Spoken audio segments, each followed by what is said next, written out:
Mrs. De Wint to Mrs. Montresor, 18 Eccleston Square, May 5th. My dearest Cecilia, talk of the friendships of Orestes and Pylades, of Julie and Claire, what are they to ours?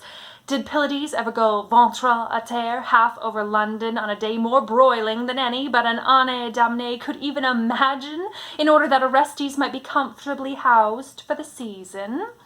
Did Claire ever hold sweet converse with from 50 to 100 house agents in order that Julie might have 3 windows to her drawing room and a pretty portière? You see, I am determined not to be done out of my full meed of gratitude.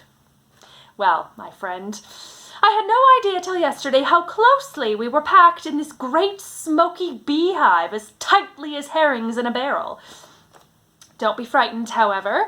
By dint of squeezing and crowding, we have managed to make room for 2 more herrings in our barrel, and those 2 are yourself and your other self, i.e. your husband. Let me begin at the beginning.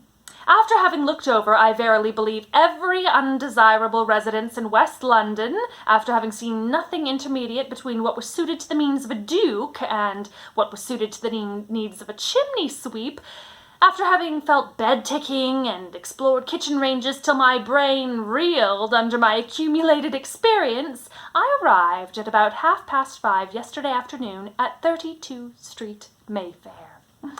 Failure number 253, I don't doubt, I said to myself as I toiled up the steps with my soul athirst for afternoon tea and feeling as ill-tempered as you please. So much for my spirit of prophecy. Fate, I have noticed, is often fond of contradicting us flat and giving the lie to our little predictions. Once inside, I thought I had got into a small compartment of heaven by mistake. Fresh as a daisy, clean as a cherry, bright as a seraph's face. It is all these and 100 more, only that my limited stock of similes is exhausted. 2 drawing rooms, as pretty as ever woman crammed with people she did not care 2 straws about, white curtains with rose-colored ones underneath, festooned in the sweetest way, marvelously, immorally becoming, my dear. As I ascertained entirely for your benefit in the mirrors, of which there are about 12.5, Persian mats, easy chairs, and lounges suited to every possible physical conformation, from the Apollo Belvedere to Miss Biffin, and 1,000 of the important little trivialities that make up the sum of a woman's life. Peacock fans, Japanese screens, naked boys, and décolleté shepherdesses, not to speak of a family's china pigs with blue ribbons round their necks, which ought of themselves to have added £50 a year to the rent. Apropos, I asked, in fear and trembling, what the rent might be. £300 a year! A feather would have knocked me down. I could hardly believe my ears, and made the woman repeat it several times, that there might be no mistake. To this hour, it is a mystery to me. With that suspiciousness which is so characteristic of you, you will immediately begin to hint that there must be some terrible unaccountable smell, or some odious inexplicable noise haunting the reception rooms. Nothing of the kind, the woman assured me, and she did not look as if she were telling stories.